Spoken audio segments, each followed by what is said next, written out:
Assalamualaikum warahmatullahi wabarakatuh. Hai, kembali lagi bersama aku, Aprilia Zahara, mahasiswa semester 4 dari Prodi Komunikasi dan Penyiaran Islam. Baik, di sini aku akan membuat catatan refleksi pada pertemuan ke-7 kemarin. Kemarin kita pertemuan offline yang dimana kita masih berdiskusi dengan kelompok 5 yang membahas seputar mengenal perbedaan dan contoh artikel, makalah, opini, esai, feature, dan news. Teman-teman, mungkin kita akan ada beberapa pembahasan. Kita akan ada 6 yang akan kita bahas seputar yang tadi telah kita sebutkan. Selanjutnya kita beralih kepada seputar artikel. Apa itu pengertian, karakteristik, dan juga jenis-jenis artikel. Kemarin kita telah membahas seputar artikel. Artikel adalah suatu tulisan yang berisikan pandangan individu yang membahas secara mendalam terkait isu tertentu, mungkin bersifat aktual dan kontroversial, dengan tujuan memberikan informasi, mempengaruhi dan meyakinkan atau menghibur si pembaca. Adapun karakteristik daripada artikel, yang pertama, artikel adalah karangan yang non-fiksi. Artikel ini berwujudkan seperti berita. Artikel ini juga karangan yang bertujuan untuk mendidik, menginformasikan, dan menghibur. Para penyampaian dari artikel bisa melalui majalah, koran, dan lain-lain.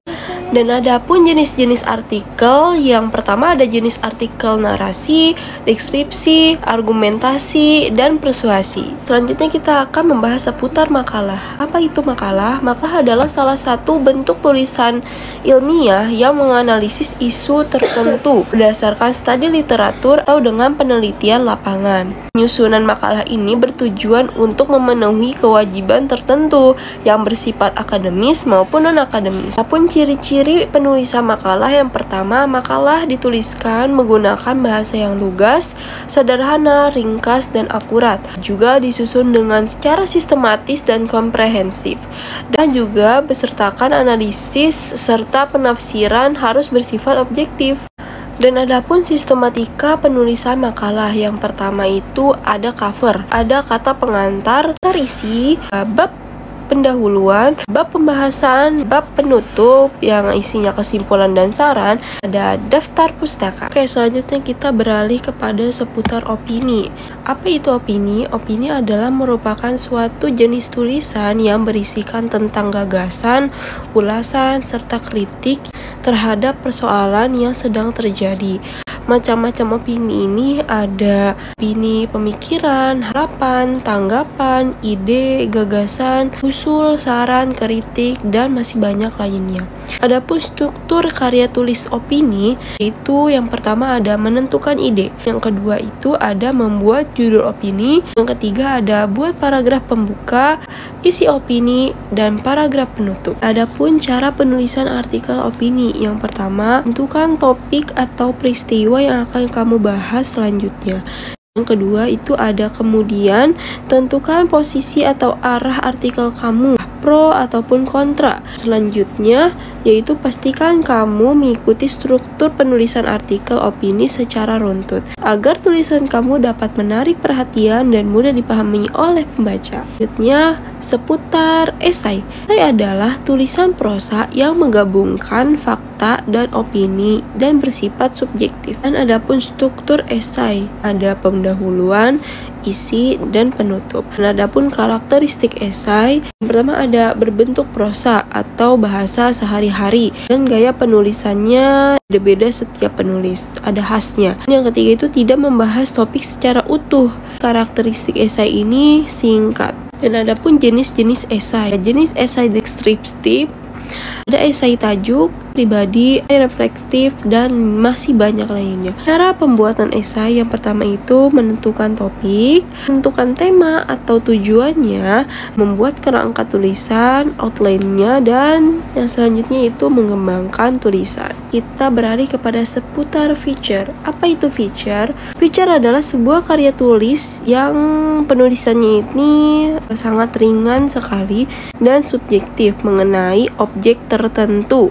Dan biasanya feature ini menarik dan unik. Dan feature ini merupakan salah satu daya tarik media cetak, daring, dan TV loh. Karakteristik feature ini antara lain ada bersifat subjektif, faktual, informatif, rekreatif, menghibur ya, dan ringan dan kreatif.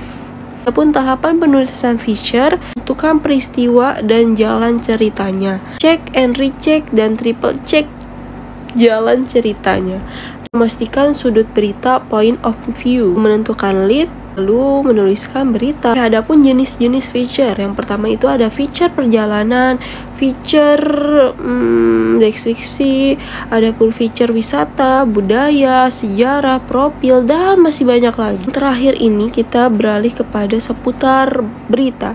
Itu berita, berita itu yang telah kita pelajari kemarin. Berita adalah suatu laporan tercepat dari suatu peristiwa yang sedang terjadi, laporan tentang fakta atau ide yang dipilih oleh staf redaksi suatu harian untuk disiarkan kepada publik. Oke, adapun teknik penulisan berita, yang pertama itu ada judul, kedua itu ada deadline atau baris tanggal, yang ketiga itu ada lead atau yang bisa disebut dengan teras berita, dan yang keempat itu ada tubuh berita, dan yang kelima itu ada kaki berita.